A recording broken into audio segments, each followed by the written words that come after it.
Howdy folks, did you all have a good weekend? Well, forget it, it's Monday, and welcome to another episode of Mingles with Jingles. I hope you all did have a good weekend, by the way. I did. I was playing this little gem. That's not the only thing I was doing. This is Cleared Hot from Microprose running in the background. It's not out yet, available soon. I believe you can already wishlist it on Steam. This is a real blast from the past. If you're of a sufficient age and you're watching this and thinking, this looks like Desert Strike back on the Commodore Amiga, or possibly also the Sega Genesis or Mega Drive here in the UK and I think the rest of Europe. Yeah, heavily inspired, which is a polite way of saying blatantly ripping off Desert Strike, for those of you who are old enough to remember it. The actual game's coming out at some time this year. It's got a 2025 release date. Beyond that, they're not being more specific. But you can get this demo on Steam right now.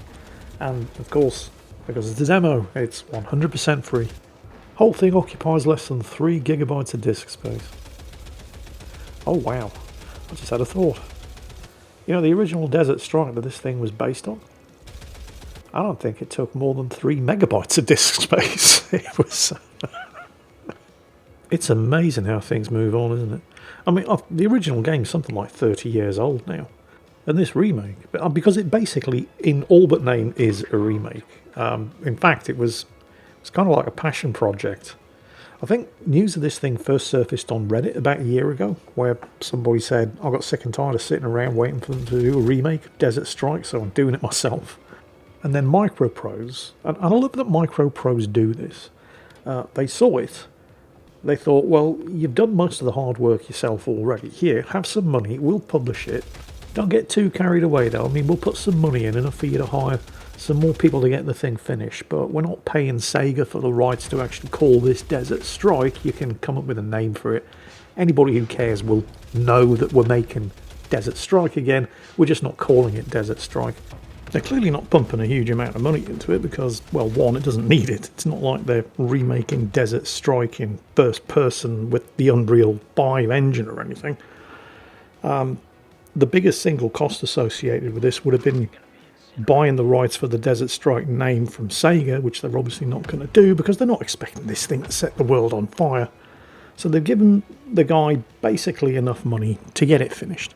Hire a few more developers, get it finished, publish it, see how it does.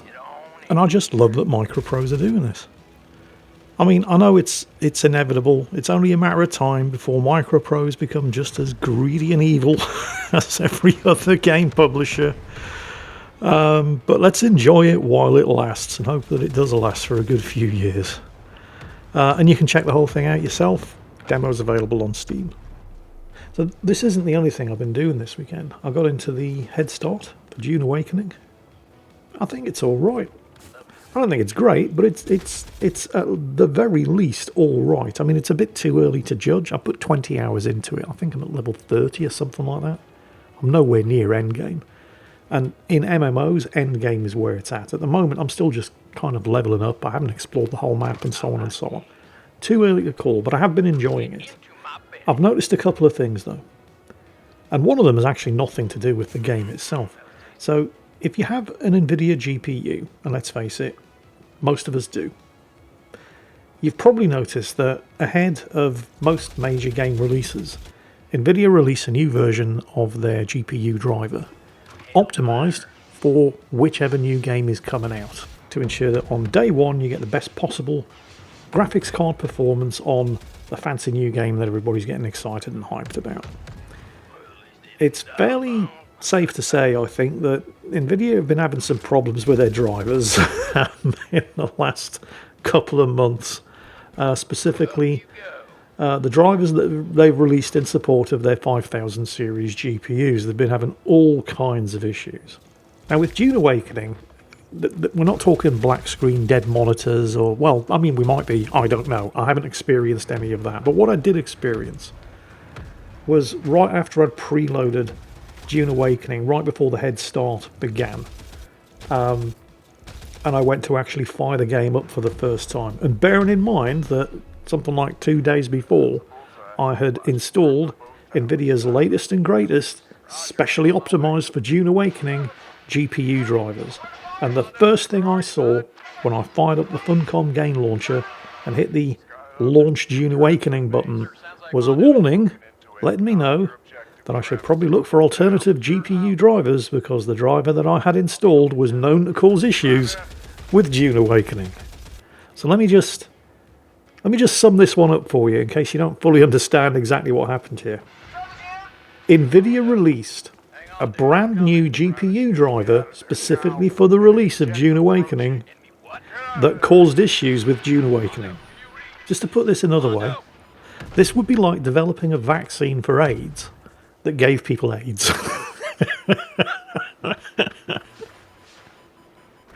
It's like NVIDIA returning into Ubisoft this year. Everything they touch turns to shit.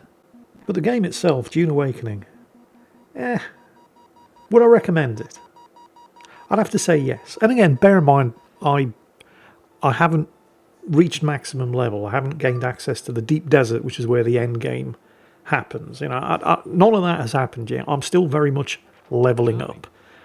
So it is too early to say, but you can kind of see the way things are going, even if you haven't gotten to the end yet. And yeah, I'd give it a recommendation. You can very, very clearly see that it's from the people who did Conan Exiles, because it's basically Conan Exiles, just with sandworms. I mean, there's more to it than that, but, well, I think it's safe to say that Funcom, they haven't exactly gotten out of their comfort zone with Dune Awakening. You know, they know what they're good at, and they're just doing more of that, which is fine. So if you haven't played Conan Exiles and you have absolutely no idea what I'm talking about, I can probably best describe it as, well, imagine Subnautica, except not underwater, and with other players and other non-player characters trying to kill you. And sometimes the players are trying to kill you. And so in that respect, it's absolutely nothing whatsoever like Subnautica. You get the idea. It's a survival co-op PvP MMO. If the whole player versus player thing is putting you off, the PvP is 100% consensual. If you don't want to get involved in player versus player combat, then you don't have to. If the whole co-op thing is putting you off, it's entirely possible to play the entire thing solo. It'll be a little bit harder, but you can do it. I've been playing it solo and it's been fine. The one thing that's probably going to put most people off, though, is the whole survival aspect. Because if you're not into that sort of thing, if you just want something that's like World of Warcraft that isn't World of Warcraft, then look elsewhere, because it's nothing like World of Warcraft. And it's not even trying to be like World of Warcraft, which is probably a very, very good thing. You're going to spend most of your time gathering resources, refining resources, and building things. And I kind of like that. It is a massive time sink, because it takes time to get stuff done in this game. And that's kind of the attraction. But it is very, very grindy. I mean, much more so than most MMOs. And I realise that the nature of MMO gameplay tends to be grindy by definition. But it is very, very grindy. So if you don't enjoy scavenging, collecting, gathering resources, refining those resources, and slowly building stuff up, with a little bit of dungeoning thrown in every now and then, you're probably not going to enjoy Dune Awakening. But if you like the sound of what I've just described, yeah, whatever, go for it. I would recommend it. It's certainly priced reasonably. I think I paid $41.99 for it, which is kind of a weird price. They don't do round numbers, apparently. You know, it's not 40, it's not 45, it's not 50, it's $41.99. Whatever. It's a reasonable price. It's about half of what a AAA publisher would like to charge you for a new title. And that's it. You pay the asking price, and there's no subscription model. It's not World of Warcraft. They're probably going to support it with DLC. In fact, I think there's already a season pass. But yeah, reasonable price, decent product. I'd definitely recommend it if you like the sound of a very, very grindy survival-based MMO set in the Dune universe. Well, not so much the Dune universe as just, you know, Arrakis. It's not the whole universe, it's just the one planet. But yeah, you get the idea. And Dune Awakening isn't the only new thing I've been playing. Recently I took a look at RuneScape Dragon Wilds. Now, I'd never heard of RuneScape Dragon Wilds, and I suspect most of you have probably never heard of it either. I think it was last month's Saltmine Discord Q&A. Somebody said, Jingles, have you ever heard of RuneScape Dragon Wilds? No, I had not, but I went to take a look. And would you believe it? It's a survival MMO. It's basically Dune Awakening, but set in the RuneScape universe. So I'm sure most of you have probably heard of RuneScape, even if you've never actually seen it or played it. And, well, I kind of fall into that category as well. I'm aware that it's an MMO that's been around since forever. It's certainly not a next generation MMO. In fact, it's barely even a current generation MMO. But astounding graphics has never really been RuneScape's calling card. It's all about the gameplay and the depth of customization and so on and so on and so on. And while it's never going to approach things like World of Warcraft player numbers, it's one of those games that it doesn't really matter what the developers do. Star Trek Online's like this as well. Both games are supported by the developers. They both get regular updates, but they're the kind of games that it doesn't really matter whether the developer does or doesn't, because it never seems to affect the numbers of people playing. They never go up, but they never go down either, regardless of what the developers do. They just have a loyal fan base. And Jagex Limited, I think that's how you pronounce it, the developers, they're a British video game developer, a small publisher based in Cambridge, here in England. They're the ones who've been responsible for running RuneScape since forever, and they've pushed out a new game based on RuneScape, although set in a different area within the RuneScape world, and it's called RuneScape Dragon Wilds. And there's some major differences. First of which, it's not free to play. The basic RuneScape is a free to play game. I don't know how they monetize it. Like I say, I've never played it, but RuneScape Dragon Wilds is not. It's currently in early access on Steam, and it's around about £30 to buy into the early access. So I thought, yeah, screw it. Got nothing better to do. Dune Awakening isn't out for a few months. Oh, it's a survival. That's the other way that it's different from RuneScape, and why I mentioned, yeah, Dune Awakening isn't out for a few months, so I'll give RuneScape Dragon Wilds a go. They're both survival MMOs. They both drop you off in the middle of nowhere with a sharp stick and say, off you go, survive. Lots of gathering, lots of chopping down trees and smashing up rocks and refining resources and so on and so on. You get the idea. Like I said, Subnautica, but multiplayer. So I pay for it, I download it, I install it, I have a go. And I have to admit, it's alright. It's not bad. It doesn't do anything particularly well, but it doesn't do anything particularly badly either. And it gives you multiple choices in how you want to play it. You can, even though it is technically an MMO, you can play solo. It's a bit like, what's the Elite? It's a bit like Elite Dangerous in that respect, where you can choose to play as the only player in a universe populated by NPCs, or you can choose to play on the public servers with other players. So at first, I thought, well, you know what, I'll play solo. I'll basically play it like a single-player survival game, like Valheim, stuff like that, just to get myself established and figure out what's going on. So I spent the first couple of days basically doing that. Chopping down trees, cutting them up into logs, building stuff, refining stuff. And after a couple of days, I developed my character to the point where it was no longer a chore to get stuff done. You know, he was actually kind of efficient at gathering and resourcing and refining. I'd unlocked a bunch of early technologies that were making things just way, way easier to get stuff done. I mean, I was nowhere near the end game, of course not. I'd only been playing for a couple of days, but I was no longer a rank noob with no idea what was going on. I had a reasonable stockpile of resources. I built myself a decent starting base. I was reasonably well equipped and well geared, and I thought, okay, let's give the whole co-op thing a shot. So the next time I logged in, the next day, instead of playing on a solo server where it was just me, I jumped into a co-op server with other players. Not a PvP server, not a player versus player server.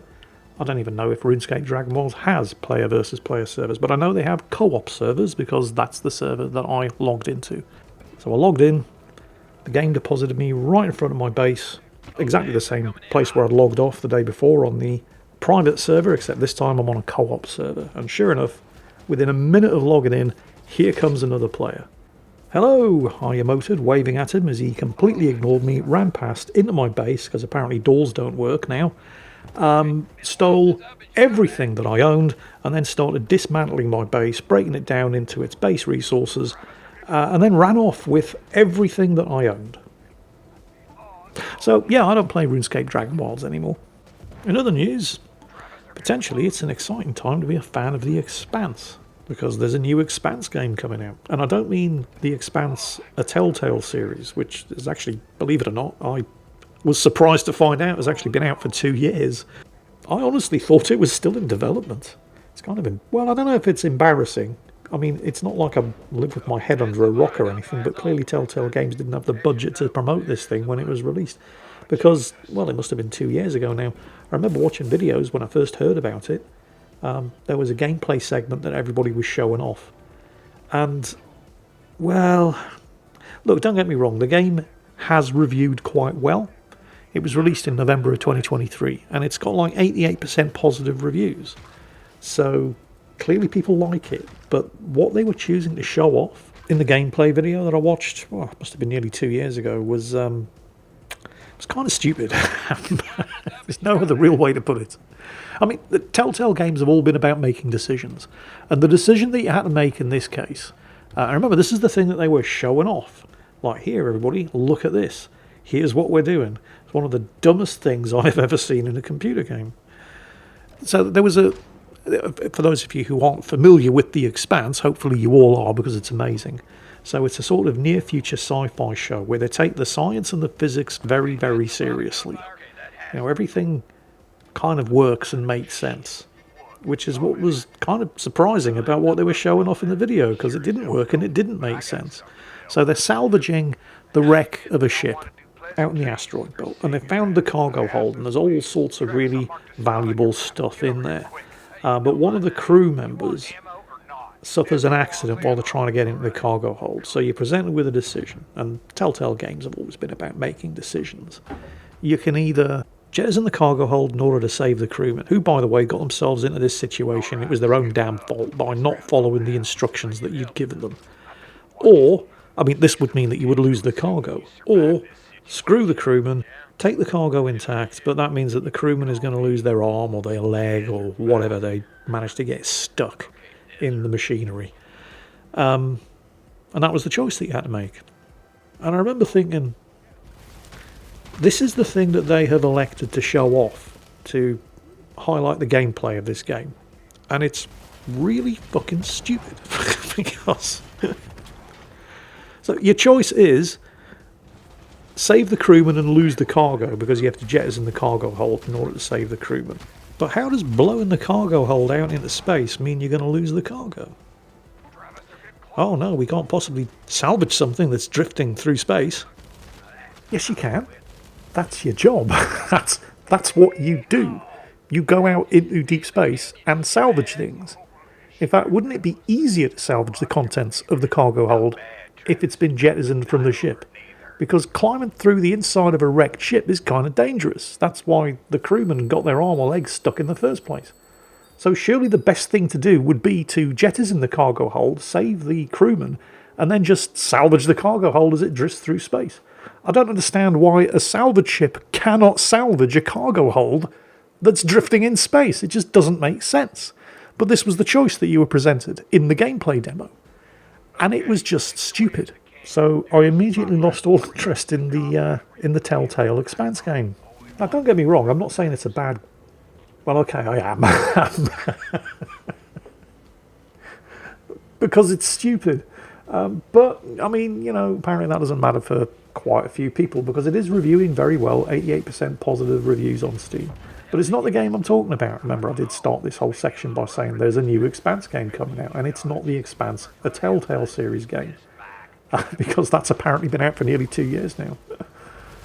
Clearly, Telltale Games didn't have much in the way of advertising and marketing budget, because I honestly thought it was still in development. But anyway, no, I'm talking about the Expanse Osiris Reborn from Owlcat Games. Yes, the people that did the Pathfinder role-playing game. The people that did the Warhammer 40,000 Rogue Trader role-playing game. That Owlcat Games. Except, unlike those other two games, this isn't a top-down isometric style role-playing game. It looks a lot like Mass Effect.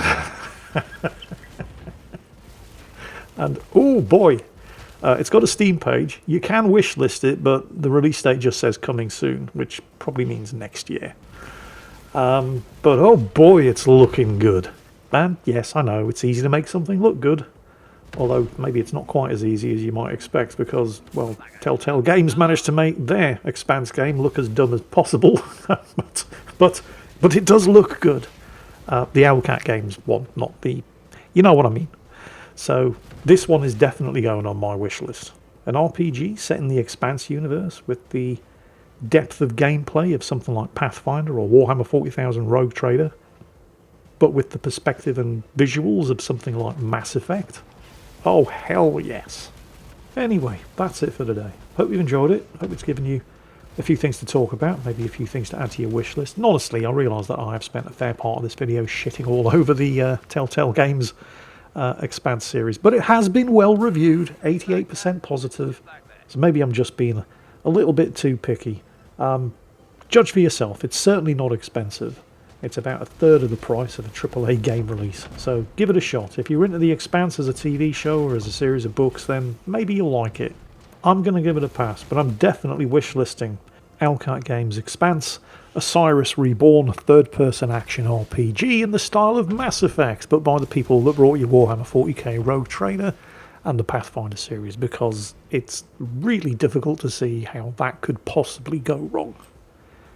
As always, hope you enjoyed today's video. Take care, and I'll catch you next time.